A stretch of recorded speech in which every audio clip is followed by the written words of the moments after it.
Hi friends, welcome to TakeThree Talks. I'm Estefi and I'm gonna be your host. Wow, I feel like it's been so long since I've been here and I've said that like really in front of a mic. Let's take a little deep breath. And yeah, hi friends. It's been a minute. It's not that I haven't thought about you. It's not that I haven't wanted to release an episode. It was just a period of cocooning, of being inside, of taking care of business, of taking care of my mental health. And you don't always, have the gasoline to handle another project at the same time. I don't know if you guys understand, but that's the one thing I've learned as an entrepreneur, as like your own boss, as like all these things that you can say, like freelancing, however you want to say it, is that you just have to learn when you just have to put it down, and you just accept that you can't manage it all, and that something has to give. And I think we get into this when we think that, the tree has to give fruit every single day of the year, and we forget that there are seasons, and there's seasons in life. And I think that's what this is about. I would just wanted to say that, I haven't been here for a while. It's not that I haven't been thinking, it's just hasn't been the season to get the orange juice, and now you're getting the orange juice because the oranges are ready and it's nice and fresh and sweet. And this episode is actually really near and dear to my heart because I've been thinking about this episode and like how to position it and how to talk about it, and like really being really introspective, probably since like 2023, like February or so, maybe like May. So it's been kind of a year since the first time I thought about this little phenomenon that was happening to me, that was leading me to have these conversations. And I'm calling this episode very in Spanglish. It's called El culto de los espejos, the cult of the mirrors, and its proper Spanish is probably la secta, but I don't say that. So this episode, this idea of a cult of mirrors, this idea that we are all in this silent group where, or maybe not all of us, but I feel like I am in the silent group where there is like a room full of mirrors, and all these mirrors are just reflections of other expectations or other versions of myself, and or like people that I know, or like Instagram accounts, or and it's kind of a nightmare. Actually, it's kind of a nightmare of a visualization when I put it together. And that's what I've been exploring, this look inside into, that's, I think, very connected with like body dysmorphia and my relationship with the mirror. If you listen to the last episode, you know a little bit more about me. In the past couple of years, I've been pondering, when I meet others, I see a part of them in me. And this has given me an opportunity to learn about true compassion and empathy, and also go inside more.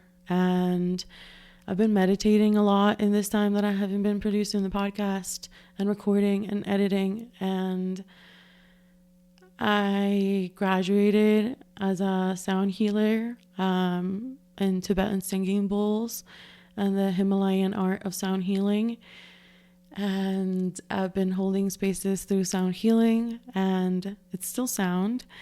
And I've been creating meditations, actually. So I've been using all of the things that I learned in this 29 episodes of the podcast, I've been actually using it for this product that we're creating. So that's exciting. But okay, tangent. So going back to the body dysmorphia, if you've listened to the last episode, you know that I struggled a lot with looking at my reflection in the mirror. And the more I've gone back to that, and the more I go back to this idea of being in a cult of mirrors in which, you know, these reflections of you are dictated by what you consume or the expectations you have, you know, I've realized that maybe all this time I've been looking for a reflection in the mirror that is not even me, and I haven't given myself the chance to really look at that reflection that is me in the present moment. And I've been doing that more, which has led me to finally be able to actually record this episode and share with you my thoughts. So after a long intro where I think I told you nothing, but let's go. Okay, so I'm going to read my notes, and in here I have some articles that I read that have been really like just thought-provoking, and it's created a lot of curiosities for me around this idea of looking for others or in others, or letting outside social media or your own expectations that were set by culture or society, letting that be the reflection that you actually see in the mirror. When you're on social media, on Instagram, and you're scrolling and you see that one story where you are actually so related to this person and you feel like you've really connected with them, and then in the next story they're talking about this one thing that you still feel like you're not able to get, you know, or that this thing that you really miss about yourself, or I don't know, right? It makes you feel less than, maybe, or it makes you question something about you. I think that's when we also create these mirrors, right?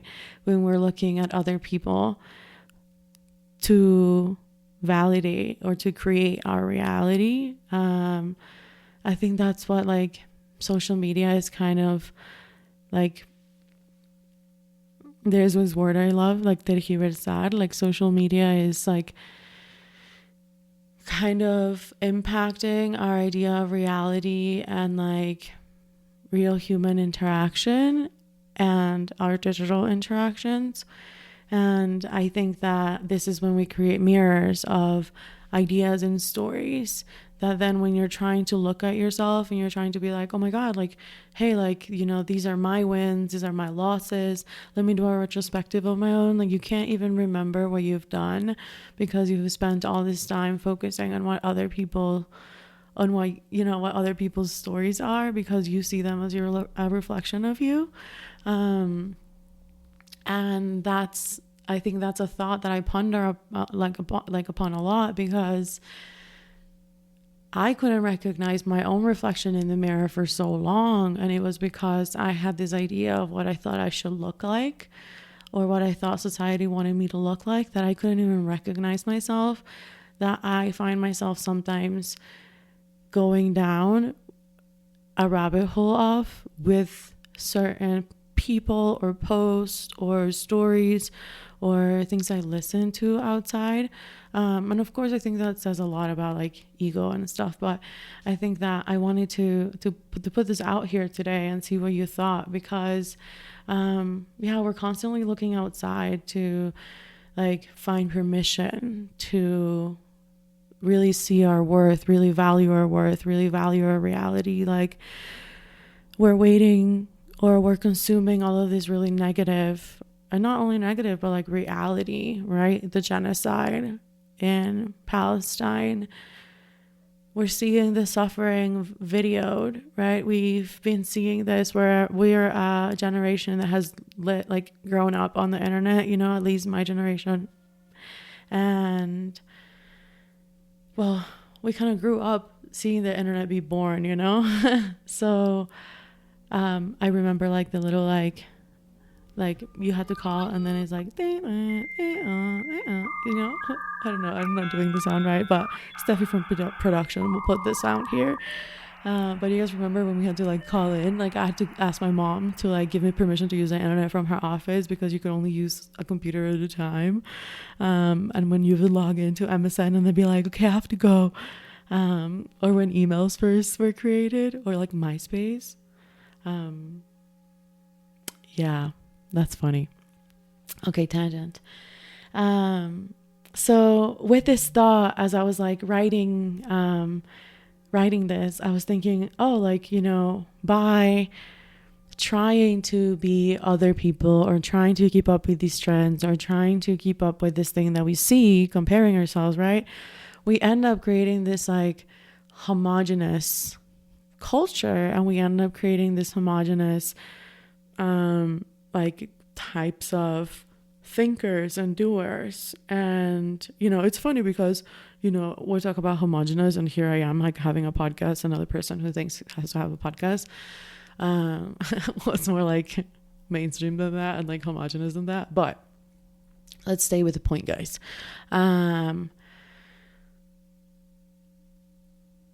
I think that, for example, when we talk about Instagrammable foods, when we talk about the trendy coffees, when we talk about like the Instagrammable baking, like, the cookies, or we go to and find like the latest TikTok recipe, or, Hailey Bieber's smoothie at Erewhon. When all of these things happen, like we see how much influence digital has on our physical world, and how much, no matter where in the world you are, like you could be in Africa, you could be in Europe, you can be in Ecuador, you can speak different languages. Like, for example, if you hear Pedro, Pedro, Pedro, Pedro, Pedro, or if you hear like, other TikTok, like iconic TikTok sounds from the pandemic, it doesn't matter where you are in the world, like you would probably remember, like kind of get that. Of course, not places that don't have access to the internet, but that's another tangent that I want to go into. But yeah, I just like, you understand, like I just feel like that's how we create like not just like relatability between like one culture and another, and like one place in the world versus another. But I think that's how you create like also like cultural homogeneity. How do you say this?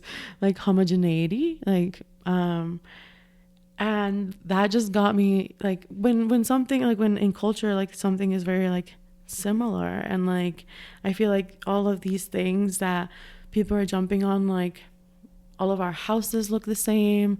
I don't think my house looks the same, but like from the outside, for example. So this led me into this article that I had found back in January, which is called "Can We Free Ourselves from the Algorithms?"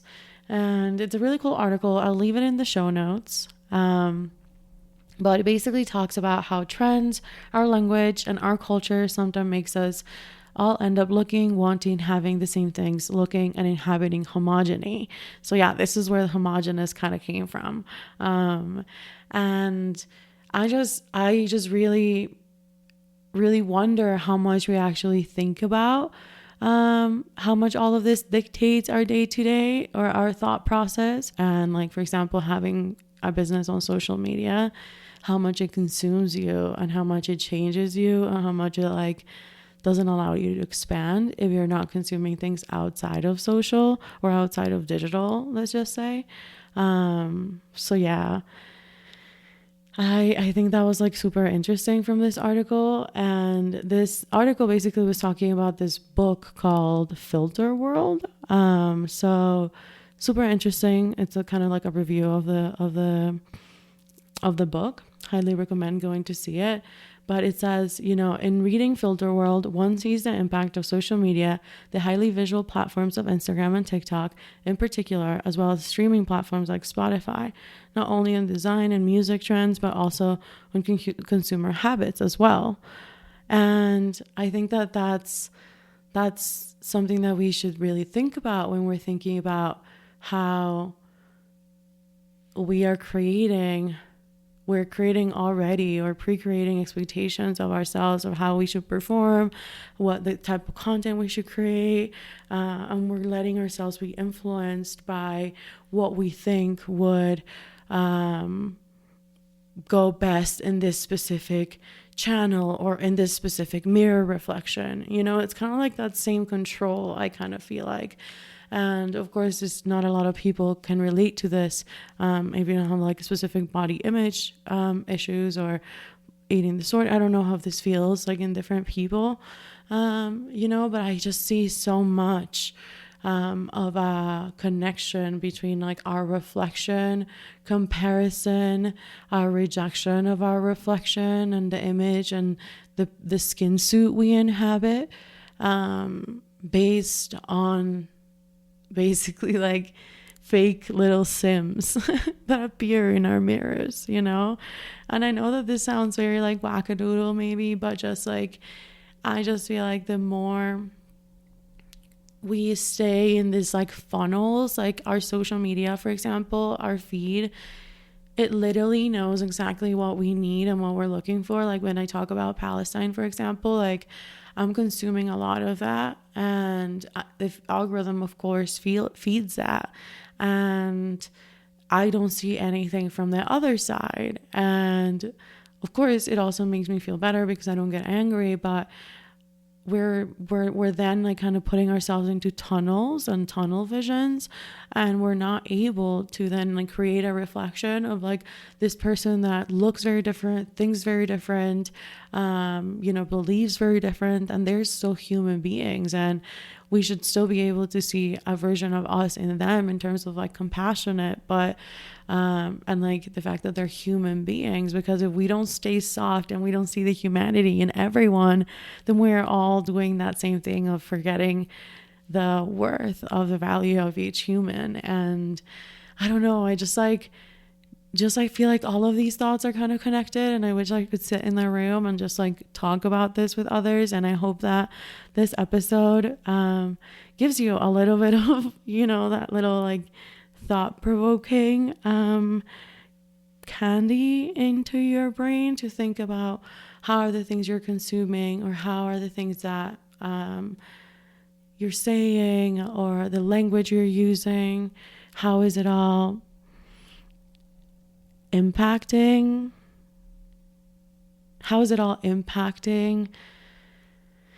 the way that we feel about ourselves and the way that we connect with our skin suit, with our spirit, with our silence, with our presence, with our company. How do we slow down in order to be able to sit with ourselves? And I think that's something to really ponder, you know, how much damage we're doing ourselves by comparing or by putting ourselves into skin suits and reflections that don't belong to us. Y eso es, no sé, eso, I want to go into Spanish a little bit, and I know that maybe a lot of people don't understand this, pero siento que eso es un montón de lo que me pasaba a mí cuando yo hablaba en español. Y yo no conectaba con esa persona que soy yo cuando habla en este lenguaje, por ejemplo, cuando siente, piensa, se relaciona en este lenguaje. Ay, y no es como que I'm not two different people by any means, pero there is something that affects, that changes within your soul, based on, you know, the language that you use, based on the clothes that you wear, because they make you feel X, Y, and Z versus they fit X, Y, and Z trend or necessity in the system or whatever.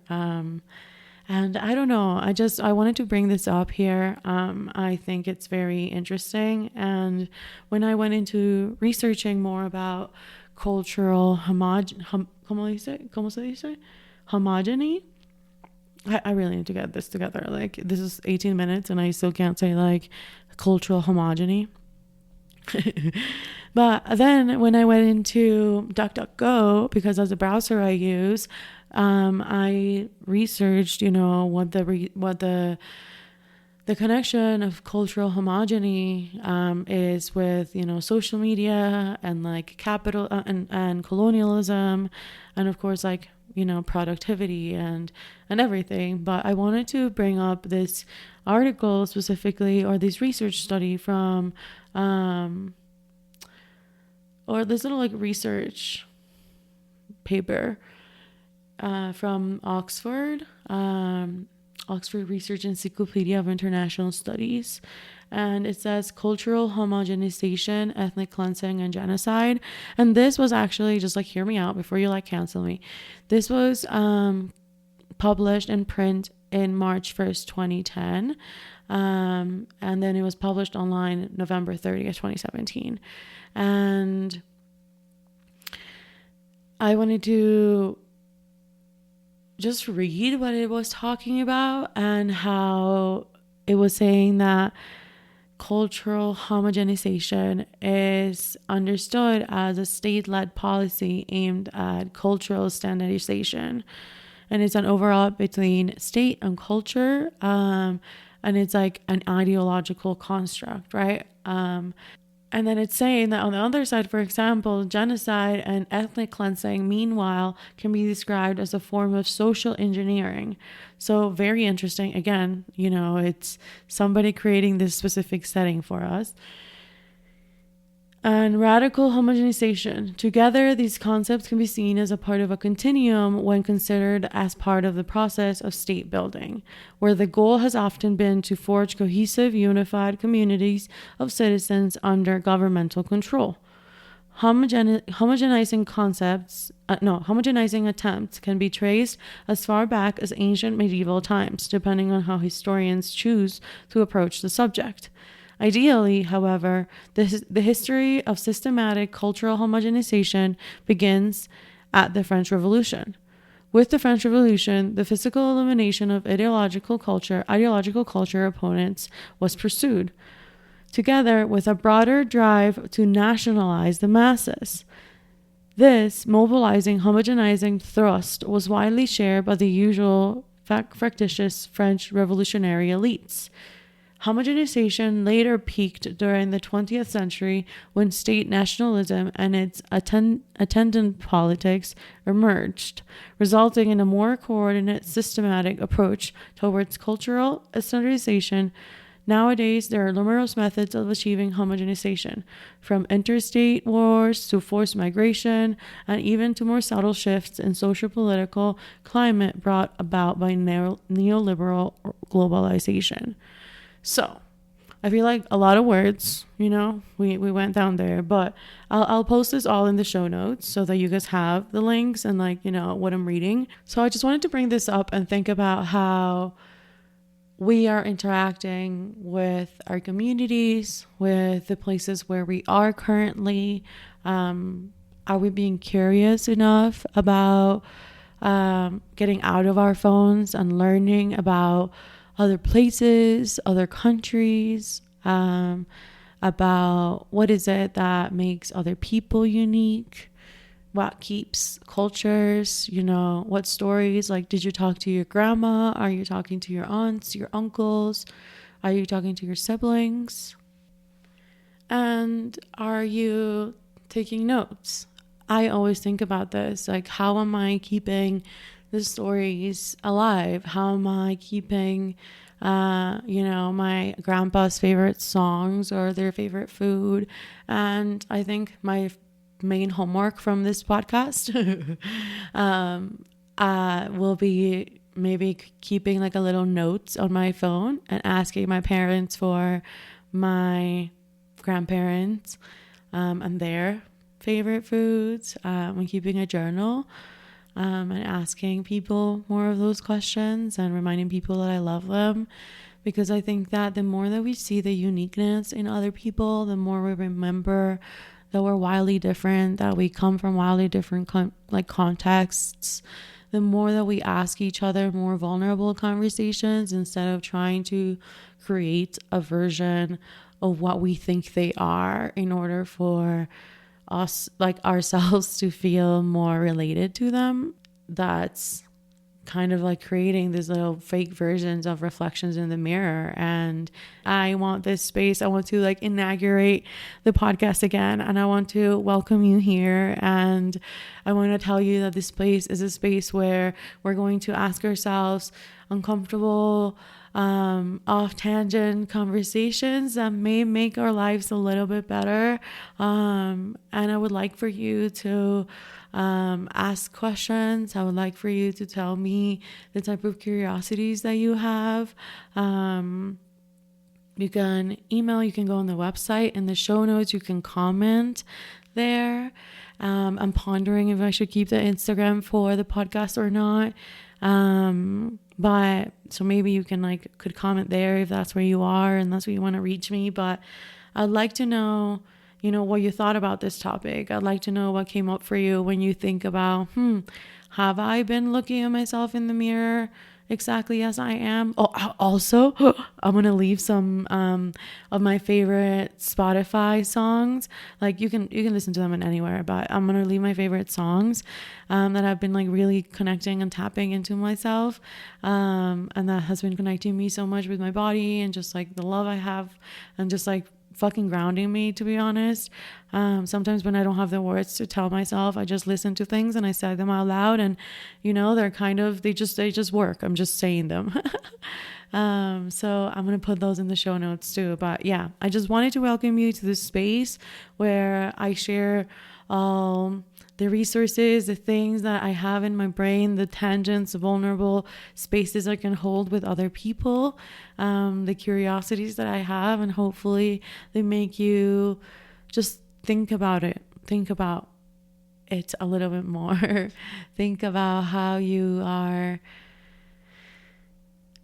doing this. How can you do this a little bit more meaningfully? Are you living your life a little bit more meaningful? Can you live your life a little bit more creatively? Can you let go of some of those judgments? Can you find the joy in taking care of your mental health? This is a very vulnerable, mental health driven space where I have found a safe space, and I can't wait to continue to allow this space to be that safe space. So I am rusty and I can't wait to come back with much more structured episodes. And I have a conversation with Mingjun that I'm recording tomorrow that will come out next week.